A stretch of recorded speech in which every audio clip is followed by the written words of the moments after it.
Hello നമസ്കാരം. നാളത്തെ മഴത്തോരു മുമ്പയുടെ സ്റ്റോറിയാണ് പറയാൻ പോകുന്നത് കേട്ടോ. നാളത്തെ എപ്പിസോഡിൻ്റെ സ്റ്റോറിയാണ് പറയാൻ പോകുന്നത്. അപ്പോൾ എല്ലാവരും സ്റ്റോറി മുഴുവനായിട്ട് കേൾക്കുക, സപ്പോർട്ട് ചെയ്യുക. അങ്ങനെ വൈജയന്തിയെ സഹായിക്കാനായിട്ട് രാജീവൻ എത്തിയേക്കാണ്. വൈജയന്തിയുടെ ഇളയ സഹോദരൻ എത്തിയേക്കാണ്. കമല വിളിച്ചു വരുത്തിയതാണ്. തൽക്കാലം ശിവേട്ടൻ നാട്ടിലില്ല. അതുപോലെ ഗംഗാധരനാണെങ്കിൽ നാട്ടിൽ വന്നിട്ട് പോവുകയും ചെയ്തു. അപ്പോൾ ഇനി ആകെയുള്ളൊരു ആങ്ങള എന്ന് പറഞ്ഞിട്ടുണ്ടെങ്കിൽ രാജീവനാണ്. രാജീവന് വിദേശത്തായിരുന്നു, പക്ഷേ നാട്ടിൽ തിരിച്ചെത്തിയിട്ടുണ്ട്. അതിൻ്റെ അടിസ്ഥാനത്തിൽ ശിവേട്ടനാണ് ആദ്യം രാജീവേട്ടനെ രാജീവിനെ വിളിച്ച് പറയുന്നത്, നീ ഒന്ന് ചെല്ല്, ഒന്ന് അന്വേഷിക്കുക, എന്താ വേണ്ടതെന്ന് വെച്ചാൽ ചെയ്യും, വൈജയെ കാര്യങ്ങൾ പറഞ്ഞ് മനസ്സിലാക്കി എന്നൊക്കെ പറഞ്ഞാണ് വിട്ടുന്നത്. അപ്പോൾ രാജീവൻ വരുന്നതാണെങ്കിൽ വെട്ടാനും കൊല്ലാനും റെഡി ആയിട്ടാണ്. അപ്പോൾ അതിൻ്റെ സ്റ്റോറിയൊക്കെയാണ് പറയാൻ പോകുന്നത്. അത് മാത്രമല്ല, രേവതിക്കുട്ടി ആൻസിയിൽ നിന്ന് ഒരു വളരെ വലിയ രഹസ്യം തന്നെ അറിയുന്നുണ്ട്. ഷെറിൻ പ്രസവിച്ച കുഞ്ഞിനെക്കുറിച്ചും ഒക്കെയുള്ള ഡീറ്റെയിൽസ് ആൻസി രേവതിക്കുട്ടിയോട് പറയുന്നുണ്ട്. അപ്പോൾ അതിൻ്റെ ഒരു ഡീറ്റെയിൽ ആയിട്ടുള്ള സ്റ്റോറിയും ഒക്കെയാണ് ഇന്നത്തെ സ്റ്റോറിയിൽ പറയാൻ പോകുന്നത്. അത് മാത്രമല്ല, രാജീവൻ കടപ്പാട്ടൂർ വീട്ടിലെത്തിയതിന് ശേഷം സംഭവിക്കാൻ പോകുന്ന കാര്യങ്ങളും കൂടെ പറയുന്നുണ്ട് കേട്ടോ. അപ്പോൾ എന്താണ് എല്ലാവരും സ്റ്റോറി മുഴുവനായിട്ട് കേൾക്കുക, സപ്പോർട്ട് ചെയ്യുക. നിങ്ങൾ സപ്പോർട്ട് ചെയ്യാൻ മറക്കരുത് കേട്ടോ. നമ്മുടെ ചാനൽ സബ്സ്ക്രൈബ് ചെയ്യാതെ കാണുന്നവരാണെങ്കിൽ ഒന്ന് സബ്സ്ക്രൈബ് ചെയ്ത് സപ്പോർട്ട് ചെയ്യുക. അതുമാത്രമല്ല, സ്റ്റോറി കേൾക്കുമ്പോൾ തന്നെ ലൈക്കും ഹൈപ്പും ചെയ്തിട്ട് കേൾക്കാനായിട്ട് ശ്രമിക്കുക. അപ്പോൾ നമുക്ക് നേരെ സ്റ്റോറിയിലേക്ക് പോകാം. അങ്ങനെ വൈജയന്തി വീട് വിട്ട് ഇറങ്ങിയേക്കാണ്. ബാലചന്ദ്രനോടും അലീനയോടൊക്കെ യുദ്ധം പ്രഖ്യാപിച്ച് ഇനി അലീന ആ വീട്ടിൽ നിന്ന് പോവാതെ അങ്ങോട്ടേക്ക് തിരിച്ചു പോവില്ല എന്നുള്ള ഒരു ശപഥം എടുത്തിട്ടാണ് വൈജയന്തി വീട്ട് വിട്ട് ഇറങ്ങിയേക്കുന്നത്. അങ്ങനെ ഇരിക്കെ കൊല്ലപ്പള്ളിയിലേക്കാണ് വൈജയന്തി ചെല്ലുന്നത് കേട്ടോ. അങ്ങനെ വൈജയന്തി വീട് വിട്ടു പോയതിന് ശേഷം നമ്മുടെ ബബിതയാണെങ്കിൽ ബാലചന്ദ്രനോട് അതിനെപ്പറ്റി സംസാരിക്കുമ്പോൾ ബാലചന്ദ്രൻ നല്ല മറുപടി കൊടുക്കുന്നുണ്ട്.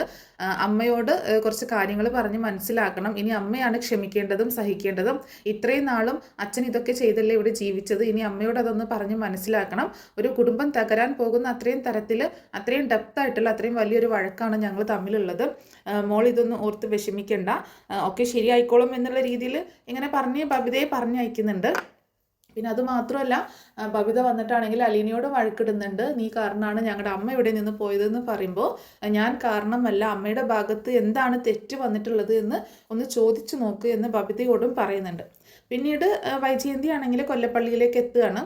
കൊല്ലപ്പള്ളിയിലേക്ക് എത്തുമ്പം വൈജയന്തിയുടെ വരവ് കണ്ടപ്പോൾ കമല ആദ്യം അത്ര പ്രതീക്ഷിക്കുന്നില്ല. പിന്നെ ബാഗൊക്കെ എടുത്തുകൊണ്ട് വീട്ടിലേക്ക് കയറി ചെല്ലുകയാണ്. ഇത് എൻ്റെ വീടല്ലേ, എൻ്റെ വീട്ടിലേക്ക് വരാൻ എനിക്ക് സമയവും കാലവും ഒക്കെ നോക്കണോ എന്നൊക്കെ ചോദിച്ച് വീട്ടിലേക്ക് ചെല്ലുകയാണ്. കമലയ്ക്ക് അത് ഒട്ടും ഇഷ്ടപ്പെടുന്നില്ല. കാണുമ്പോൾ അവർ അടയും ചക്കരയാണെങ്കിലും അങ്ങോട്ടും ഇങ്ങോട്ടും മാറിയിരുന്ന് കുറ്റം പറയുന്ന ടീമാണ് വൈജയന്തിയും കമലയും. അത് മുത്തശ്ശി തന്നെ ഒരിക്കൽ അലീനയോട് പറഞ്ഞിട്ടുണ്ട്. അങ്ങനെ വൈജ വീട്ടിലേക്ക് കൊല്ലപ്പള്ളിയിലേക്ക് എത്തിയതിന് ശേഷം അവിടെ ഉണ്ടായ പ്രശ്നങ്ങളൊക്കെ പറയുകയാണ്. ഇനി ഞാൻ അവിടെ നിന്നാൽ ശരിയാവത്തില്ല, ഇനി രണ്ടിലൊന്ന് തീരുമാനിച്ചിട്ട് ഞാൻ അങ്ങോട്ടേക്ക് പോകുന്നുള്ളൂ എന്ന് പറയുമ്പോൾ കമല പറയുന്നുണ്ട്, നീ പോകുന്നത് ഏതായാലും നന്നായി, ബാലചന്ദ്രൻ അങ്ങനെയെങ്കിലും ഒരു പാഠം പഠിക്കട്ടെ എന്നൊക്കെ പറയുന്നുണ്ട്. പക്ഷേ നീ പോന്നു കഴിഞ്ഞാൽ ഒരു പക്ഷേ ഇനി ബാലചന്ദ്രൻ നിന്നെ തിരിച്ചു വിളിച്ചില്ലെങ്കിലോ, ബാലചന്ദ്രൻ അവളെ പറഞ്ഞയക്കാതെ അവിടെ തന്നെ നിർത്തുകയാണെങ്കിലോ, അപ്പോൾ അതൊക്കെ വലിയ പ്രശ്നങ്ങളാവത്തില്ലെന്ന് ചോദിക്കുമ്പോൾ, അതിനാണല്ലോ എനിക്ക് 3 ആങ്ങളമാർ, തണ്ടും തടിയുള്ള 3 ആങ്ങളമാരുണ്ടല്ലോ, ഇനി അവർ തീരുമാനിക്കട്ടെ. എല്ലാവരും കൂടെ എൻ്റെ തലയിലെടുത്ത് കെട്ടി വെച്ചതല്ലേ ബാലചന്ദ്രനെ. എനിക്ക് ഒട്ടും താല്പര്യം ഉണ്ടായിട്ടല്ല ആ വിവാഹം നടത്തിയത്. ഇനി അവർ തീരുമാനിക്കട്ടെ എന്താണ് വേണ്ടതെന്ന്, അവരുടെ പെങ്ങളുടെ ജീവിതം എങ്ങനെ പോകണമെന്നുള്ളത് അവരും കൂടി തീരുമാനിക്കട്ടെ. എന്നിട്ട് ഞാൻ ഇനി ഇവിടുന്ന് പോകുന്നുള്ളൂ. ഒന്നുകിൽ അവൾ അല്ലെങ്കിൽ ഞാൻ, ആരെങ്കിലും ഒരാൾ മതി ആ വീട്ടിൽ എന്ന് പറയണം. അപ്പോൾ ഇവർ തമ്മിൽ ഇങ്ങനെ ഭയങ്കര പ്രശ്നമായപ്പം ശരിക്കും പറഞ്ഞാൽ കമലയ്ക്ക് ഭയങ്കര സന്തോഷമൊക്കെ തോന്നുന്നുണ്ട് കേട്ടോ. കാരണം ഒരു കുടുംബം അടിച്ചു പിരിയുന്നതിലല്ല, വൈജയന്തിക്ക് ഇങ്ങനെ കുറേ എന്താ പറയുക, കുറേ പ്രശ്നങ്ങളൊക്കെ ഉണ്ടാവുന്നത് കമലയ്ക്ക് സന്തോഷമുള്ള കാര്യമാണ്. അപ്പോൾ കമല പറയുന്നുണ്ട്, എന്താണെങ്കിലും നീ പോയി ഫ്രഷ് ആയിട്ടൊന്ന് റെസ്റ്റ് എടുക്ക്, നമുക്ക് വേണ്ടത് എന്താണെന്ന് വെച്ചാൽ ആലോചിച്ച് ചെയ്യാം എന്നൊക്കെ പറയുന്നുണ്ട്. അങ്ങനെ വൈജയന്തി റൂമിലേക്ക് പോകുന്നുണ്ട്. പിന്നീട് കാണിക്കുന്നത് കമലയാണെങ്കിൽ ശിവേട്ടനെ വിളിച്ചിട്ട് കാര്യങ്ങളൊക്കെ പറയുന്നതാണ്. വൈജ ഇവിടെ വന്നിട്ടുണ്ട് ശിവേട്ട, ഇനി എന്താ ഇപ്പോൾ ചെയ്യുക, അവൾ ഇവിടെ സ്ഥിരതാമസത്തിന് വന്നതാണെന്നാണ് തോന്നുന്നത്, ഇതൊന്നും എനിക്ക് അനുവദിച്ചു കൊടുക്കാൻ പറ്റത്തില്ല കേട്ടോ, എത്രയും പെട്ടെന്ന് ആ മാരണത്തെ ഇവിടെ നിന്ന് ഒഴിവാക്കി തരണം, എന്താ വേണ്ടതെന്ന് വെച്ചാൽ ചെയ്ത് അവളെ എത്രയും പെട്ടെന്ന് കടപ്പാട്ടൂരിലേക്ക് പറഞ്ഞയക്കണം, എനിക്കിവിടെ പറ്റത്തില്ല ഒരാളെയും കൂടെ അക്കമഡേറ്റ് ചെയ്യാൻ എന്നൊക്കെ പറഞ്ഞ് കമല ദേഷ്യപ്പെടുന്നുണ്ട്. അപ്പോൾ ശിവേട്ടൻ പറയുന്നുണ്ട്, നീ എന്താ കമല ഈ പറയുന്നത്, അവളുടെ വീടല്ലേ ഇത്, അവളുടെ തറവാടല്ലേ ഇത്, അവൾ അങ്ങോട്ടേക്ക് വന്നതിന് നീ എന്തിനാ ഇങ്ങനെയൊക്കെ ദേഷ്യപ്പെടുന്നതെന്ന് ചോദിക്കുമ്പോൾ, അതൊക്കെ കഴിഞ്ഞു, കല്യാണം കഴിപ്പിച്ച് വിട്ടാൽ പിന്നെ അതാണ് അവരുടെ സ്വന്തം വീട്, അവിടെ എന്ത് പ്രശ്നം ഉണ്ടെങ്കിലും അവിടെ നിന്നോളണം, അല്ലാതെ ഇത് എൻ്റെ വീടാണ് എന്നൊക്കെ പറഞ്ഞ് അധികാരം കാണിച്ച് കയറി വരികയല്ല വേണ്ടത് എന്ന് പറയുമ്പോൾ, അത് ഞങ്ങളുടെ ഒരേ ഒരു പെങ്ങളാണ്, അവളെ അങ്ങനെ ഇറക്കി വിടാനൊന്നും പറ്റത്തില്ല എന്ന് പറയാണ് ശിവേട്ടൻ. അപ്പോൾ കമല പറയുന്നുണ്ട്, നിങ്ങൾക്ക് ഒരേ ഒരു പെങ്ങളും പുന്നാര പെങ്ങളും കുഞ്ഞനുജത്തിയും ഒക്കെ ആയിരിക്കും, പക്ഷെ എനിക്ക് അങ്ങനെയല്ല, എന്താ അത് സാധനം എന്നറിയോ എന്നൊക്കെ പറഞ്ഞ് വൈജയെ പറ്റി ഇങ്ങനെ കുറ്റം പറയുന്നുണ്ട്. എന്നിട്ട് പറയുന്നുണ്ട്, എത്രയും പെട്ടെന്ന് ശിവേട്ടൻ ഇതിനൊരു തീരുമാനം എടുക്കുക, ഒരു കാര്യം ചെയ്യും, രാജീവൻ നാട്ടിലെത്തിയിട്ടുണ്ടല്ലോ, ശിവേട്ടൻ അവനെ ഒന്ന് വിളിക്ക്, എന്നിട്ട് അവനോട് ഇവിടേക്ക് നാളെ ഒന്ന് വരാൻ പറ, എന്നിട്ട് ഇതിനൊരു തീരുമാനം എടുക്കാൻ പറ. നിങ്ങൾ 3 ആളും 3 സ്ഥലത്ത് ഇരുന്നിട്ട് എങ്ങനെ ശരിയാവാനാണ്? ഗംഗേട്ടൻ വന്നായിരുന്നല്ലോ നാട്ടിൽ, എന്നിട്ട് ഒരു തീരുമാനം എടുത്തില്ലെന്ന് ചോദിക്കുമ്പോൾ, ഗംഗേട്ടൻ വന്നിട്ട് ഇവിടെ എന്താ വൈജയ്ക്കിട്ട് ഒരെണ്ണം പൊട്ടിച്ച് ബാലചന്ദ്രന്റെ സൈഡും പിടിച്ചുകൊണ്ട് പോയി എന്ന് പറയാണ്. അതെന്താ കാരണമെന്ന് മാത്രമേ എനിക്കും മനസ്സിലാവുന്നില്ല എന്ന് പറയുമ്പോൾ ശിവേട്ടനൊന്നും മിണ്ടാതിരിക്കുന്നുണ്ട് കേട്ടോ. അപ്പോൾ എന്തോ സംതിങ് സീരിയസ് ആണെന്ന് മനസ്സിലാവുകയാണ്. ശരി, ഞാൻ രാജീവിനെ വിളിച്ചോളാം എന്ന് പറഞ്ഞിട്ട് ശിവേട്ടൻ ഫോൺ വെക്കുന്നുണ്ട്. പിന്നീട് കാണിക്കുന്നത് രേവതിക്കുട്ടീനെയാണ് കേട്ടോ. രേവതിക്കുട്ടീൻ്റെ ഫോണിലേക്ക് ആൻസി വിളിക്കുന്നുണ്ട്. ആൻസി ആണെങ്കിൽ ആരും കാണാതെ മാറി നിന്നിട്ടാണ് ഫോൺ ചെയ്യുന്നത് കേട്ടോ. അപ്പം രേവതിക്കുട്ടി പെട്ടെന്ന് ഫോൺ എടുക്കുകയാണ്. അപ്പോൾ ആൻസിയുടെ നമ്പർ കാണുമ്പോൾ തന്നെ, ആൻസി ചേച്ചി പറ, എന്തൊക്കെയുണ്ട് വിശേഷങ്ങൾ എന്ന് ചോദിക്കുമ്പോൾ, രേവതിക്കുട്ടി, നീ ഒരു കാര്യം ചോദിച്ചില്ലായിരുന്നു അന്ന്, ഷെറിൻ മധുരയിൽ നിന്ന് തിരിച്ചു പോരുമ്പോൾ കുഞ്ഞിൻ്റെ കാര്യം അന്വേഷിച്ചില്ലായിരുന്നോ, കുഞ്ഞിനെ കൊണ്ടുവന്നില്ല എന്നല്ലേ ഞാൻ അന്ന് പറഞ്ഞത്, അതിനെപ്പറ്റി കൂടുതൽ ഡീറ്റെയിൽസ് ഒന്നും എനിക്ക് കിട്ടിയില്ലായിരുന്നു, പക്ഷേ ഇപ്പോൾ ഞാനിങ്ങനെ അന്വേഷിച്ചപ്പോൾ എനിക്ക് ഡീറ്റെയിൽസ് കിട്ടി, കുഞ്ഞിനെ അവർ കൂടെ കൊണ്ടുവന്നായിരുന്നു എന്ന് പറയാട്ടോ. എന്നിട്ട് ആ കുഞ്ഞിനെ എന്ത് പറ്റിയെന്ന് ചോദിക്കുമ്പോൾ, ആ കുഞ്ഞിനെ കൊണ്ടുവന്നിട്ട് തിരുവനന്തപുരത്തുള്ള ഏതോ ഒരു ഓർഫനേജിൽ ഏൽപ്പിക്കുകയാണ് ചെയ്തത് ആ കുഞ്ഞിനെ എന്ന് പറയാണ് ആൻസി. അത് കേട്ടപ്പോൾ രേവതിക്കുട്ടി ഭയങ്കര ഷോക്കാവാണ്. ഏത് ഓർഫനേജിലാണ് ആൻസി ചേച്ചി ആ കുഞ്ഞിനെ ഏൽപ്പിച്ചതെന്ന് അറിയോ എന്ന് ചോദിക്കുന്നുണ്ട് കേട്ടോ. അതിൻ്റെ ഡീറ്റെയിൽസ് ഒന്നും എനിക്ക് അറിയത്തില്ല, പക്ഷേ തിരുവനന്തപുരത്ത് എവിടെ ഒരു ഓർഫനേജിൽ ഏൽപ്പിച്ചിട്ടുണ്ട് എന്ന് മാത്രമേ എനിക്ക് അറിയത്തുള്ളൂ. അത് ഷെറിനും അറിയാം, ആ കുഞ്ഞിനെ എവിടെയോ വളർത്തുന്നുണ്ട് എന്നുള്ളത് ഷെറിനും അറിയാം എന്ന് പറയാട്ടോ. അപ്പോൾ കുഞ്ഞിനെ വേണമെന്നുണ്ടെങ്കിൽ വിവാഹം കഴിക്കണം, വിവാഹം കഴിഞ്ഞ് കുറച്ച് നാൾ കഴിഞ്ഞാൽ കുഞ്ഞിനെ തരാം, കുഞ്ഞിനെ നന്നായി അതുവരെ ഞങ്ങൾ നോക്കിക്കോളാം എന്നൊക്കെയുള്ള വാഗ്ദാനം കൊടുത്തിട്ടാണ് അവർ കല്യാണം കഴിപ്പിച്ചത്. പക്ഷേ പിന്നീട് എന്താ സംഭവിച്ചത് എന്നുള്ളതൊന്നും എനിക്ക് അറിയത്തില്ല. കുഞ്ഞ് മരിച്ചു പോയിന്നോ അങ്ങനെ എന്തൊക്കെയാണ് കേട്ടത്. എന്താണെങ്കിലും കുഞ്ഞിനെ കൊണ്ടുവന്നായിരുന്നു, തിരുവനന്തപുരത്തുള്ള ഒരു ഓർഫനേജിലാണ് ഏൽപ്പിച്ചത് എന്ന് പറയുന്നുണ്ട്. ചേച്ചി എന്തെങ്കിലും ഡീറ്റെയിൽസ് കിട്ടിയാൽ അറിയിക്കണം കേട്ടോ. ആ തിരുവനന്തപുരത്തെ ആ ഓർഫനേജിൻ്റെ ഡീറ്റെയിൽസോ അവിടുത്തെ ആരുടെയെങ്കിലും ഫോൺ നമ്പറോ അല്ലെങ്കിൽ അഡ്രസ്സോ എന്തെങ്കിലും കിട്ടിയാൽ ഞങ്ങൾ അവിടെ പോയി അന്വേഷിച്ചോളാം. ഞാനും തിരുവനന്തപുരത്തായിരുന്നു ചേച്ചി ഓർഫനേജിൽ വളർന്നത്, കഴക്കൂട്ടത്ത് എന്ന് പറയുമ്പോൾ അതുപോലെ എന്തോ ഒരു സ്ഥലമാണെന്ന് തോന്നുന്നു എന്ന് ആൻസി പറയുന്നുണ്ട് കേട്ടോ. അപ്പോൾ ഇങ്ങനെ രേവതിക്കുട്ടിക്ക് ഭയങ്കര എന്തൊക്കെയോ തോന്നുകയാണ്. കാരണം തിരുവനന്തപുരത്ത് എന്ന് പറയുമ്പം രേവതിക്കുട്ടിയും വളർന്നത് തിരുവനന്തപുരത്താണ്. അപ്പോൾ അവിടെ ഒരു ഓർഫനേജിലായിരുന്നു ഷെറിൻ ചേച്ചിയുടെ കുഞ്ഞിനെ, ജോമോൻ ചേട്ടൻ്റെ കുഞ്ഞിനെ കൊണ്ടുപോയി ആക്കിയത് എന്നുള്ള ഒരു വിവരം കിട്ടിയേക്കാണല്ലോ.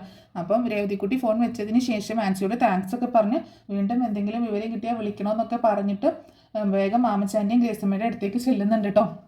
എന്നിട്ട് പറയുന്നുണ്ട്, ആൻസി ചേച്ചിയാണ് ഇപ്പോൾ വിളിച്ചത് എന്ന് പറയുമ്പോൾ അവർ രണ്ടുപേരും വളരെ ആകാംക്ഷയോട് കൂടിയിട്ട് ഇങ്ങനെ നോക്കുകയാണ്. ആൻസിയോ എന്നിട്ട് എന്താ പറഞ്ഞത് എന്ന് ചോദിക്കുകയാണ് ഗ്രേസമ്മ. അതില്ലേ, ഷെറിൻ ചേച്ചീനെ മധുരയിൽ കൊണ്ടുപോയില്ലേ ഡെലിവറി ഒക്കെ നടത്തിയത്, അവിടുന്ന് തിരിച്ചു കൊണ്ടുവരുമ്പോൾ കുഞ്ഞിൻ്റെ കാര്യമൊന്നും അറിയില്ലായിരുന്നല്ലേ ആൻസി ചേച്ചി പറഞ്ഞത്. ഇപ്പോൾ ചേച്ചിക്ക് എവിടുന്നോ വിവരം കിട്ടിയിട്ടുണ്ട്, അവർ തിരിച്ചു വരുമ്പോൾ കുഞ്ഞിനെയും കൊണ്ടാണ് വന്നത്, പക്ഷേ ആ കുഞ്ഞിനെ ഒരു ഓർഫനേജിൽ ഏൽപ്പിക്കുകയാണ് ചെയ്തത് എന്ന് പറയാട്ടോ. ഓർഫനേജിലോ, ഏത് ഓർഫനേജിൽ, എവിടെയുള്ള ഓർഫനേജിൽ, നമുക്ക് അവിടെ പോയി അന്വേഷിക്കാം എന്നൊക്കെ പറയണേ മാമച്ചായൻ. അപ്പോൾ മാമച്ചായ ഒന്ന് അടങ്ങ് കേൾക്കട്ടെ, എന്നിട്ട് എന്താ പറഞ്ഞത്, എവിടെയാണെന്ന് വല്ലതും പറഞ്ഞു എന്ന് ചോദിക്കുമ്പോൾ എവിടെയാണ് ഏൽപ്പിച്ചത് എന്നൊന്നും ആൻസി ചേച്ചിക്ക് അറിയില്ല, പക്ഷേ തിരുവനന്തപുരത്തുള്ള ഒരു ഓർഫനേജിലാണ് ഏൽപ്പിച്ചത് എന്ന് മാത്രമേ അറിയത്തുള്ളൂ എന്ന് പറയാട്ടോ. അത് കേട്ടപ്പോൾ ഗ്രേസമ്മ ചോദിക്കുന്നുണ്ട്, തിരുവനന്തപുരത്തോ? നീയും തിരുവനന്തപുരത്തായിരുന്നില്ലേ കഴക്കൂട്ടത്ത്? നിന്നെ ഞങ്ങൾ കൊണ്ടുവന്നത് കഴക്കൂട്ടത്ത് നിന്നല്ലേ തിരുവനന്തപുരത്ത്? അപ്പോൾ അവിടെയുള്ള വേറെ ഏതെങ്കിലുമൊക്കെ ഓർഫനേജിലായിരിക്കും അല്ലേ എന്ന് ചോദിക്കണം. അപ്പോൾ രേവതിക്കുട്ടി പറയുന്നുണ്ട്, എവിടെയാണ് എന്താണെന്നൊന്നും അറിയത്തില്ല, എന്താണെങ്കിലും ഇത്രയൊക്കെ ഡീറ്റെയിൽസ് കിട്ടിയില്ലേ, ബാക്കി കൂടി നമ്മൾ അന്വേഷിക്കും, കണ്ടെത്തും. പിന്നെ ഷെറിൻ ചേച്ചി വിവാഹത്തിന് സമ്മതിച്ചത് തന്നെ വിവാഹം കഴിഞ്ഞ് 1 വർഷമൊക്കെ ആകുമ്പോഴേക്ക് ഹസ്ബൻഡിനോട് പറഞ്ഞിട്ട് നമ്മൾ ഒക്കെ സെറ്റാക്കിയതിന് ശേഷം കുഞ്ഞിനെയും കൊണ്ടുവരാം എന്നൊക്കെയാണ് പറഞ്ഞത്. പക്ഷേ അതിനിടയ്ക്കാണ് കുഞ്ഞ് മരിച്ചു പോയെന്ന് എന്തോ പറഞ്ഞ് അവർ കുഞ്ഞിൻ്റെ എന്തോ ഒരു കാര്യം, കുഞ്ഞിന് എന്തോ അപകടം സംഭവിക്കുക, എന്തോ ഒരു കാര്യം, എന്തോ ഒരു ചതി അവർ ചെയ്തിട്ടുണ്ട്. അതാണ് ഷെറിൻ ചേച്ചിക്ക് ഇങ്ങനെ ഭ്രാന്തായതും പിന്നീട് എല്ലാ കാര്യങ്ങളും എല്ലാവരും അറിയാൻ സാഹചര്യം ഒരുക്കിയതും പിന്നെ ഹസ്ബൻഡ് ഇവിടെ കൊണ്ടുവിട്ടിട്ട് പോകാൻ കാരണമായതും എന്നൊക്കെയാണ് ആൻസി ചേച്ചി പറഞ്ഞത് എന്ന് പറയാണ്. അപ്പോൾ ഗ്രേസമ്മ പറയുന്നുണ്ട്, ഇനി നമ്മൾ എവിടെ പോയി, തിരുവനന്തപുരത്ത് എവിടെ പോയി അന്വേഷിക്കും, ഏത് ഓർഫനേജിലായിരിക്കും? നീ ഏതായാലും തിരുവനന്തപുരത്തായിരുന്നില്ലേ, അവിടെ നീ ഒന്ന് വിളിച്ച് അന്വേഷിക്കുക, ഏത് ദിവസം ദിവസമാണ് ഏത് വർഷമാണ് കൊടുത്തത് എന്നെങ്കിലുമൊക്കെ നമുക്ക് അറിയാൻ സാധിക്കുമല്ലോ എന്നൊക്കെ പറയാണ് ഗ്രേസമ്മ. അപ്പോൾ ഏതായാലും നീ നിൻ്റെ ആ ഓർഫനേജിൽ നിങ്ങളുടെ ആ കോൺവെൻറ്റിലൊന്ന് വിളിച്ച് അന്വേഷിക്കുക, അവിടെ ഏതൊക്കെ ഓർഫനേജുകളാണ് ഉള്ളത്, ഇങ്ങനെ ഈ കുഞ്ഞുങ്ങളൊക്കെ സ്വീകരിക്കുന്നത്. പല ഓർഫനേജും പല രീതിയിലല്ലേ. അപ്പോൾ അവിടെയൊക്കെ ഒന്ന് അന്വേഷിച്ച് കഴിഞ്ഞാൽ ആ വർഷം വന്ന കുഞ്ഞുങ്ങളുടെ ലിസ്റ്റ് എടുത്തു കഴിഞ്ഞാൽ നമുക്ക് അറിയാൻ പറ്റുമല്ലോ എന്നൊക്കെ പറയണം. പക്ഷെ അതിൽ നിന്ന് തന്നെ നമ്മൾ എങ്ങനെ കണ്ടെത്തും എന്നൊക്കെ രേവതിക്കുട്ടി ചോദിക്കുന്നുണ്ട്. എന്നിട്ട് പറയുന്നുണ്ട് നമുക്ക് വെയിറ്റ് ചെയ്യാം, ചിലപ്പോൾ ആൻസി ചേച്ചിയിൽ നിന്ന് അല്ലെങ്കിൽ ടോണിച്ചായിൽ നിന്ന് തന്നെ നമുക്ക് എന്തെങ്കിലും വിവരങ്ങളൊക്കെ കിട്ടും. നമുക്ക് ഒരു ദിവസം ടോണിച്ചായനെ വിളിക്കാം, ഷെറിൻ്റെ ഹസ്ബൻഡിനെ വിളിക്കാം എന്നൊക്കെ രേവതിക്കുട്ടി പറയുന്നുണ്ട്. അപ്പോൾ എന്താണെങ്കിലും അവരുടെ കുഞ്ഞിലേക്കുള്ള ദൂരം അധികത്തല്ല എന്ന് അവർ മനസ്സിലാക്കണം. കുഞ്ഞിന് എന്ത് സംഭവിച്ചു എന്നുള്ള കാര്യങ്ങളൊക്കെ ഉടനെ തന്നെ അറിയാൻ പറ്റും എന്നുള്ള ഒരു വിശ്വാസത്തിലാണ് ഗ്രേസമ്മയും മാമച്ചായനും ഒക്കെ. ശരിക്കും പറഞ്ഞാൽ ഗ്രേസമ്മയുടെയും മാമച്ചായൻ്റെയും മകൻ്റെ കുഞ്ഞ് എന്ന് പറയുന്നത് ചിന്നുമോളാണ്. ചിന്നുമോളിലേക്കുള്ള ദൂരമാട്ടോ ഇത്, ചിന്നുമോളിലേക്ക് എത്താനുള്ള ഒരു വഴികളാണ് ഇതൊക്കെ. ശരിക്കും ആ കുഞ്ഞാണ് നമ്മുടെ ജോമോൻ്റെയും ഷെറിൻ്റെയും കുഞ്ഞായിട്ട് വരുന്നത്. അങ്ങനെ എന്താണെങ്കിലും അതിനുശേഷം പിന്നീട് കാണിക്കുന്നത് പിറ്റേ ദിവസം രാവിലെ കേട്ടോ. പിറ്റേ ദിവസം രാവിലെ രാജീവൻ കൊല്ലപ്പള്ളി വീട്ടിലേക്ക് എത്തുന്നതാണ് കാണിക്കുന്നത്. അപ്പോൾ വൈജയൻ്റെ അടുത്ത് സംസാരിക്കാനായിട്ട് ശിവേട്ടൻ പറഞ്ഞതനുസരിച്ചിട്ടാണ് രാജീവൻ വരുന്നത്. അങ്ങനെ രാജീവൻ വരുമ്പോൾ കമല ചെന്ന് ഡോറ് തുറക്കുന്നുണ്ട്. ആ രാജീവ നീ വന്നോ എന്നൊക്കെ ചോദിച്ച് വിളിച്ച് സ്വീകരിച്ചിരുത്തുന്നുണ്ട്. എന്നിട്ട് പിന്നെ അവർ 3 പേരും കൂടി ഇരുന്ന് സംസാരിക്കുകയാണ്. എന്തൊക്കെ ഇവിടെ നടക്കുന്നത്, എന്നെ ശിവേട്ടൻ വിളിച്ചിട്ടുണ്ടായിരുന്നു എന്ന് പറയാണ് രാജീവൻ. അപ്പോൾ കമല പറയുന്നുണ്ട് ആകെക്കൂടി പ്രശ്നങ്ങളാണ്, ബാലചന്ദ്രൻ വൈജയെ അടുപ്പിക്കുന്നില്ല, വൈജയോട് ഭയങ്കര വിരോധമാണ്, എന്താണ് കാരണമെന്നൊന്നും അറിയത്തില്ല എന്നൊക്കെ പറയാണ് കമല. അപ്പോൾ വൈജയോട് രാജീവൻ സംസാരിക്കുന്നുണ്ട്. എന്താണ് സംഭവിച്ചത് എന്നൊക്കെ ചോദിക്കുമ്പോൾ എനിക്കറിയാൻ പറ്റില്ല, എനിക്കറിയത്തില്ല ബാലചന്ദ്രൻ എന്താ പറ്റിയത് എന്നുള്ളത്, എന്നെ അടുപ്പിക്കുന്നില്ല, മക്കളെ അടുപ്പിക്കുന്നില്ല, അവൾ മാത്രം മതി, ആ നശിച്ചവൾ അലീന, അവൾ മാത്രം മതി, എന്ത് കാര്യത്തിനും ഏത് കാര്യത്തിനും അവൾ മതി എന്നൊക്കെ പറയുമ്പോൾ കമല പറയുന്നുണ്ട് എന്തെങ്കിലും ഉടനെ ചെയ്യണം രാജീവ, അല്ലെങ്കിൽ ഇത് ഇങ്ങനെ മുന്നോട്ട് പോയാൽ ശരിയാവത്തില്ല എന്ന് പറയുമ്പോൾ എന്ത് വേണമെങ്കിലും ചെയ്യാം, തല്ലണമെങ്കിൽ തല്ലാം, കൊല്ലണമെങ്കിൽ കൊല്ലാം എന്ന് പറയാട്ടോ വൈജയെ നോക്കിക്കൊണ്ട്. അപ്പോൾ വൈജ ഒരു ഞെട്ടലോട് കൂടിയിട്ട് രാജീവനെ നോക്കണം. അന്നേരം കമല പറയുന്നുണ്ട് കൊല്ലൊന്നും വേണ്ട, വൈജയുടെ ഭർത്താവ് വലിയ ജീവനോടെ ഇരുന്നോട്ടെ, പക്ഷേ ഒരിക്കലും മറക്കാൻ പറ്റാത്ത എന്തെങ്കിലും രീതിയിൽ കൊടുക്കണം, വൈജയ് ഇനി ഇതേമാതിരി ബുദ്ധിമുട്ടിക്കുന്ന ഒരു അവസരം ഉണ്ടാവരുത് എന്ന് പറയാണ്. അപ്പോൾ രാജീവൻ പറയുന്നുണ്ട് എന്താണെങ്കിലും ഞാനൊന്ന് കടപ്പാട്ടൂരിലേക്ക് പോയി നോക്കട്ടെ, എന്താണെങ്കിലും അയാൾ ഇങ്ങനെ ഹോസ്പിറ്റലിൽ നിന്നൊക്കെ വന്ന് കിടക്കല്ലേ, അപ്പം ജസ്റ്റ് ഒരു വിസിറ്റ് എന്നുള്ള രീതിയിൽ, ഒന്നും അറിയാത്ത രീതിയിൽ ഞാനൊന്ന് പോയി നോക്കട്ടെ, വൈജയ് ഇങ്ങോട്ടേക്ക് വന്ന വിവരമൊന്നും അറിഞ്ഞിട്ടില്ല എന്ന് വെക്കാം, ആ രീതിയിൽ ഞാനൊന്ന് പോയി അന്വേഷിക്കട്ടെ, അപ്പോൾ അവിടുത്തെ സ്ഥിതിഗതികൾ അറിയാലോ, അതിനനുസരിച്ച് എന്താ വേണ്ടതെന്ന് വെച്ചാൽ ചെയ്യാം എന്നൊക്കെ പറഞ്ഞ് രാജീവൻ പിന്നെ അവിടെ നിന്ന് പോകുന്നുണ്ട്. പിന്നീട് രാജീവൻ നേരെ ചെല്ലുന്നത് കടപ്പാട്ടൂർ വീട്ടിലേക്കാണ്. അതേസമയം അമ്മ വീട്ടിലില്ലാത്തത് കൊണ്ട് മക്കളൊക്കെ തോന്നിയതുപോലെ കേട്ടോ, മക്കളെ നിയന്ത്രിക്കാൻ ആരുമില്ല, അച്ഛൻ ഇങ്ങനെ വയ്യാണ്ട് കിടക്കുകയാണ്. അപ്പോൾ ബബിതയാണെങ്കിൽ അവളുടെ ഇഷ്ടത്തിനനുസരിച്ച് ഇങ്ങനെ ഓരോന്നും ചെയ്ത് ഇരിക്കണ്. പിന്നെ മുത്തശ്ശിയും അലീനയും പറഞ്ഞാലൊന്നും കേൾക്കത്തില്ല മക്കള്. അപ്പോൾ അലീന വന്നിട്ട് പറയുന്നുണ്ട് മാഡം പോയതോട് കൂടിയിട്ട് വീട് ആകെ പ്രശ്നത്തിലേക്കാണ് പോകുന്നത് മുത്തശ്ശി, എനിക്കറിയത്തില്ല, മക്കളൊന്നും ശരിയായ രീതിയിലല്ല മുന്നോട്ട് പോണത് എന്നൊക്കെ പറയുന്നുണ്ട് കേട്ടോ. അപ്പോൾ അലീന പറയുന്നുണ്ട് ഞാൻ എങ്ങനെയെങ്കിലും ഇവിടുന്ന് പൊക്കോളാം മുത്തശ്ശി, ഇനിയിപ്പോൾ ഞാൻ പറയാണ്ട് പോയി കഴിഞ്ഞാൽ സാറ് ചിലപ്പോൾ നേരത്തെ പറഞ്ഞതുപോലെ എന്തെങ്കിലുമൊക്കെ ചെയ്യും, വീടൊക്കെ അടച്ചുപൂട്ടി സാറ് എങ്ങോട്ടെങ്കിലും പോകും, അതുകൊണ്ട് ഇതിന് എത്രയും പെട്ടെന്നൊരു പരിഹാരം കാണുന്ന വേണം എന്നൊക്കെ പറയുന്നുണ്ട്. ആ സമയത്താണ് ഒരു കോളിംഗ് ബെൽ അടിക്കുന്നത് കേട്ടോ. അങ്ങനെ ആരോ വന്നു എന്നുള്ള രീതിയിൽ മുത്തശ്ശി പറയുമ്പോൾ അലീന ചെന്ന് ഡോറ് തുറക്കുന്നുണ്ട്. അപ്പോൾ അലീനയ്ക്ക് അറിയില്ല പുറത്ത് ആരാ വന്ന് നിൽക്കണേ എന്നുള്ളത്. അപ്പോൾ ഡോറ് തുറക്കുമ്പോൾ രാജീവനാണ് വരുന്നത് കേട്ടോ. അപ്പോൾ രാജീവനെ കാണുമ്പോൾ അലീന ആരാ എന്ന് ചോദിക്കുന്നു കേട്ടോ. ആരാന്നോ, ഞാൻ ആരാണെന്ന് നീ എന്തിനാ അറിയുന്നത്, നീ ആരാ എന്ന് ചോദിക്കുകയാണ് രാജീവൻ. അപ്പോൾ അലീനയ്ക്ക് എന്തോ വല്ലായ്മ തോന്നുകയാണ്. അപ്പോൾ ഇത് ആരാ എന്നുള്ള രീതിയിൽ ഇങ്ങനെ നിൽക്കുക കേട്ടോ. ആ സമയത്താണ് ബബിത അങ്ങോട്ടേക്ക് വരുന്നത്. ഓ രാജീവങ്കിൾ ഇപ്പോൾ വന്നു എന്നൊക്കെ ചോദിച്ച് ബബിത അടുത്തേക്ക് ചെല്ലുന്നുണ്ട്. അപ്പോൾ അലീനയ്ക്ക് മനസ്സിലാവുകയാണ് ഇത് രാജീവാണ് എന്നുള്ളത്, വൈജയന്തിയുടെ ഇളയ സഹോദരനാണ് എന്നുള്ളത് മനസ്സിലാവുകയാണ്. അപ്പോൾ അലീന പെട്ടെന്ന് അവിടെ നിന്ന് മുത്തശ്ശിയുടെ അടുത്തേക്ക് അങ്ങോട്ട് പോകുക കേട്ടോ. അപ്പം രാജീവൻ പറയുന്നുണ്ട് അവിടെ നിന്നേ എന്ന് പറയുന്നുണ്ട് കേട്ടോ. അപ്പോൾ അലീന അവിടെ നിൽക്കുമ്പോൾ നീയാണോ ഇവിടുത്തെ കാര്യങ്ങളൊക്കെ തീരുമാനിക്കുന്നത് എന്ന് ചോദിക്കുകയാണ് അലീനയോട്. അപ്പോൾ അലീന അതെന്താ സാർ അങ്ങനെ ചോദിച്ചേ എന്ന് ചോദിക്കുമ്പോൾ അല്ല ഇവിടെ നീയാണ് ഓൾ ഇൻ ഓൾ, ഇവിടെ ആരെക്കാളും കൂടുതൽ അധികാരം നിനക്കാണെന്നാണല്ലോ കേട്ടത് എന്ന് പറയുന്നുണ്ട് കേട്ടോ അലീനയോട്. അപ്പോൾ അലീന പറയുന്നുണ്ട് അങ്ങനെ ആര് പറഞ്ഞു, എനിക്ക് അങ്ങനെ ഒരു അധികാരവും ഇല്ല, ഞാനിവിടുത്തെ വീട്ടിലെ ജോലി ചെയ്യുന്നു, മുത്തശ്ശിയെ നോക്കുന്നു, സാറിനെ നോക്കുന്നു, അത്ര മാത്രമേ ഉള്ളൂ എന്ന് പറയണം. എല്ലാ നോട്ടങ്ങളും ഞാൻ നിർത്തിക്കുന്നുണ്ട് എന്ന് പറഞ്ഞിട്ട് ഞാൻ ബാലചന്ദ്രനെ ഒന്ന് കാണട്ടെ എന്ന് പറഞ്ഞിട്ട് ബാലചന്ദ്രനെ കാണാൻ പോവാണ് രാജീവൻ. അന്നേരം മുത്തശ്ശിയുടെ അടുത്തേക്ക് കയറി ചെല്ലുകയാണ് അലീന കേട്ടോ. അപ്പോൾ അലീന മുത്തശ്ശിയുടെ അടുത്ത് ചെന്നിട്ട് പറയുന്നുണ്ട്, മുത്തശ്ശി ഒരാൾ വന്നിട്ടുണ്ട്, എനിക്ക് ആദ്യം മനസ്സിലായില്ല. അപ്പോൾ ആരാന്ന് ചോദിക്കുമ്പോൾ മുത്തശ്ശിയുടെ ഇളയ മകനാണ് രാജീവ് എന്ന് പറയാട്ടോ. രാജീവോ വന്നോ, എവിടെ എന്നിട്ട് സാറിനെ കാണാൻ വേണ്ടിയിട്ട് അങ്ങോട്ട് മുകളിലേക്ക് പോയിട്ടുണ്ട്, എന്നിട്ട് അവൻ അമ്മയെ കാണണ്ട അല്ലേ എന്ന് പറഞ്ഞിട്ട് മുത്തശ്ശി ഇങ്ങനെ ഒച്ചെടുക്കുന്നുണ്ട് കേട്ടോ. അങ്ങനെ രാജീവനാണെങ്കിൽ മുകളിലേക്ക് കയറി ചെന്നിട്ട് ബാലചന്ദ്രനോട് സംസാരിക്കാനായിട്ട് നിൽക്കുകയാണ്. അപ്പോൾ ബാലചന്ദ്രനാണെങ്കിൽ അത്ര മൈൻഡ് ചെയ്യുന്നില്ല കേട്ടോ രാജീവനെ. അപ്പോൾ ബാലചന്ദ്രൻ ചോദിക്കുന്നുണ്ട്, അല്ല ബാലചന്ദ്രൻ, ഇവിടെ എന്തൊക്കെയാണ് നടക്കുന്നത്, നിങ്ങൾക്കൊരു കുടുംബം ഉള്ളതില്ലേ, നീ എന്തൊക്കെയാണ് ഇവിടെ കാണിച്ചു കൂട്ടുന്നത് എന്നൊക്കെ ചോദിച്ച് വളരെയധികം ദേഷ്യപ്പെട്ട് സംസാരിക്കുകയാണ് ബാലചന്ദ്രനോട്. അന്നേരം ബാലചന്ദ്രനാണെങ്കിൽ കണക്കിന് കൊടുക്കുന്നുണ്ട് കേട്ടോ മറുപടി.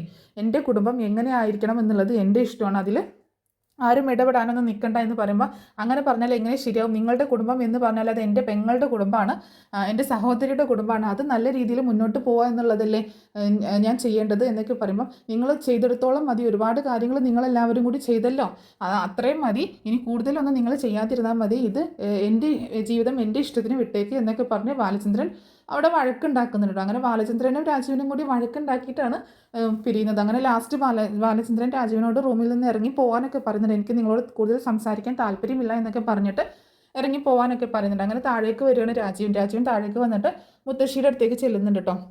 അങ്ങനെ മുത്തശ്ശി അവിടെ ഇങ്ങനെ കിടക്കുകയായിരുന്നു. അപ്പോൾ ആ രാജീവൻ, നീ എപ്പോഴാണ് വന്നത്, നീ എന്നാ വന്നതെന്നൊക്കെ ചോദിക്കുമ്പോൾ, ഞാൻ കഴിഞ്ഞ ദിവസം വന്നതെന്നുള്ള കാര്യമൊക്കെ രാജീവൻ പറയുന്നുണ്ട്. എന്നിട്ട് ഇപ്പോഴാണോ നീ ഇങ്ങോട്ടേക്ക് വന്നത്, അമ്മയെ കാണണമെന്നൊന്നുമില്ലേ, നീ വന്ന പാട് ബാലചന്ദ്രനെ കാണാനാണോ പോയത്, ഞാനിങ്ങനെ കിടക്കുന്നത് നിനക്കറിയില്ല എന്നൊക്കെ ചോദിക്കുമ്പോൾ, എൻ്റെ അമ്മയുടെ പരാതി അമ്മയൊന്ന് നിർത്ത്, ഇവിടെ ഇത്രയൊക്കെ പ്രശ്നങ്ങളുണ്ടായിട്ട് അമ്മ എന്ത് തീരുമാനമാണ് എടുത്തത്, അമ്മയ്ക്ക് പറയാൻ പാടില്ലായിരുന്നു ആ പെണ്ണിനെ അവിടെ നിർത്തണ്ട എന്നുള്ളത് എന്നൊക്കെ ചോദിക്കുകയാണ് മുത്തശ്ശിയോട്. അപ്പോൾ മുത്തശ്ശി പറയുന്നുണ്ട്, ഞാൻ തീരുമാനം എടുത്തിട്ടൊന്നും കാര്യമില്ല, ഈ വീട്ടിലെ കാര്യങ്ങൾ ബാലചന്ദ്രനല്ലേ തീരുമാനിക്കുന്നത്, അയാളുടെ തീരുമാനങ്ങൾ അനുസരിച്ചല്ലേ ഇവിടെ നടക്കത്തുള്ളൂ, ഞാനും കുറേ പറഞ്ഞതാണ്, ആ പെണ്ണും പോവാൻ റെഡിയായിട്ട് നിൽക്കുകയാണ്, പക്ഷേ ബാലചന്ദ്രൻ വിടുന്നില്ല എന്ന് പറയാണ് മുത്തശ്ശി. ഇങ്ങനെ പോയാൽ എങ്ങനെ ശരിയാകും, അവളെ എത്രയും പെട്ടെന്ന് ഇവിടെ നിന്ന് പറഞ്ഞേക്കണം, അതിനൊരു അപ്പീലില്ല, ഞാൻ പറയാം അവളോട് ഇവിടെ നിന്ന് പോകാനായിട്ട്, ഇനി ആര് പറഞ്ഞിട്ടും കാര്യമില്ല, വൈജ എങ്ങനെയെങ്കിലും ഇങ്ങോട്ടേക്ക് തിരിച്ചു വരണം, വൈജയാണോ അലീനയാണോ ഇവിടെ വേണ്ടത്, വൈജ ഇല്ലാന്നിരുന്നെങ്കിൽ മക്കളൊക്കെ തോന്നിയ മാതിരി ആയിരിക്കത്തില്ലേ, മക്കളുടെ ജീവിതം കൂടിയല്ലേ നഷ്ടപ്പെട്ടു പോണത് എന്നൊക്കെ പറഞ്ഞ് ഒച്ചെടുക്കുന്നുണ്ട് കേട്ടോ. അങ്ങനെ ഞാൻ സംസാരിക്കട്ടെ അവളടുത്ത് എന്ന് പറഞ്ഞിട്ട് രാജീവൻ പുറത്തേക്ക് ഇറങ്ങാണ്ട്, അങ്ങനെ റൂമിൽ നിന്ന് പുറത്തേക്ക് ഇറങ്ങുമ്പോൾ കിച്ചൻ്റെ അവിടെ അലീന നിൽക്കുന്നത് കാണാൻ ഡൈനിങ് ടേബിളിൽ രാജീവന് ചായയും സ്നാക്സൊക്കെ എടുത്ത് വെക്കുന്നുണ്ട് കേട്ടോ. അപ്പം ചായ കുടിക്കാനായിട്ട് വിളിക്കുമ്പം എന്നിട്ട് രാജീവൻ വന്നിട്ട് അലീനയോട് പറയുന്നുണ്ട്, നീ ഇന്ന് തന്നെ ഇവിടെ നിന്ന് പോകണം, നീ ഇവിടെ നിൽക്കണ്ട എന്ന് പറയുമ്പോൾ അലീന പറയുന്നുണ്ട്, ഞാൻ പോകാൻ എന്നേ റെഡിയാണ്, സാറ് സമ്മതിച്ചു കഴിഞ്ഞാൽ ഞാൻ ആ നിമിഷം ഇവിടെ നിന്ന് പോകുമെന്ന് പറയുമ്പോൾ, ഒരു സാറിൻ്റെ സമ്മതം നീ ചോദിക്കാൻ നിൽക്കണ്ട, ഇപ്പം ഞാനാണ് ഇവിടെ തീരുമാനം പറയുന്നത്, നീ ഇന്ന് തന്നെ ഇവിടെ നിന്ന് പോകണം, അല്ലാന്നുണ്ടെങ്കിൽ എൻ്റെ കൈ കൊണ്ട് വാങ്ങിക്കും, കൊന്നു പൊഴിച്ച് മൂടിയിട്ടുണ്ടെങ്കിൽ ഒരു കുഞ്ഞു പോലും അറിയാൻ പോകുന്നില്ല എന്നൊക്കെ പറഞ്ഞ് അലീനയോട് ഭയങ്കര ഷൗട്ട് ചെയ്ത് സംസാരിക്കുമ്പോൾ അലീന ആദ്യം ഒന്ന് പകച്ചു പോകുന്നുണ്ട് കേട്ടോ. എന്നിട്ട് അലീന പറയുന്നുണ്ട്, അങ്ങനെ എന്നെ പേടിപ്പിക്കൊന്നും വേണ്ട, അങ്ങനെ വാക്കുകൾ കേട്ടിട്ട് പേടിക്കുന്ന കൂട്ടത്തിലല്ല ഞാൻ എന്ന് പറയാണ്.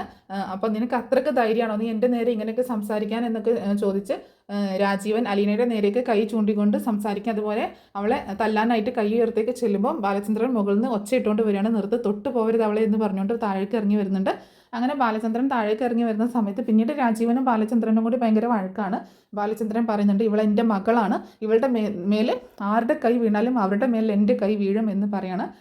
ഇവൾ ഇവിടെ നിൽക്കുന്നത് ഇഷ്ടമില്ലാത്തവരൊന്നും ഇങ്ങോട്ടേക്ക് തിരിച്ചു വരണ്ട, അവരെവിടെയാണോ നിൽക്കുന്നത് അവിടെ തന്നെ നിന്നോട്ടെ, എനിക്ക് യാതൊരു നിർബന്ധവുമില്ല ഇങ്ങോട്ടേക്ക് വന്നോളണം എന്ന് പറഞ്ഞ് രാജീവിനെ പറഞ്ഞയക്കുകയാണ് ബാലചന്ദ്രൻ. അപ്പോൾ ഇത്രയൊക്കെ കാര്യങ്ങളാണ് നാളത്തെ എപ്പിസോഡിൽ സംഭവിക്കുന്നത് കേട്ടോ. അപ്പോൾ എന്തെങ്കിലുമൊക്കെ തെറ്റുകുറ്റങ്ങൾ വരാം, ക്ഷമിക്കാം. അപ്പോൾ ഈ സ്റ്റോറി നിങ്ങൾക്ക് ഇഷ്ടമായിട്ടുണ്ടാവുമെന്ന് വിചാരിക്കുന്നു. ഇഷ്ടമായിട്ടുണ്ടെങ്കിൽ സപ്പോർട്ട് ചെയ്യാൻ മറക്കരുത് കേട്ടോ. സബ്സ്ക്രൈബ് ചെയ്യാനും ലൈക്ക് ചെയ്യാനും ഹൈപ്പ് ചെയ്യാനും ഒന്നും മറക്കരുത്. നെക്സ്റ്റ് ഒരു സ്റ്റോറി ആയിട്ട് വരാം. Thanks for watching.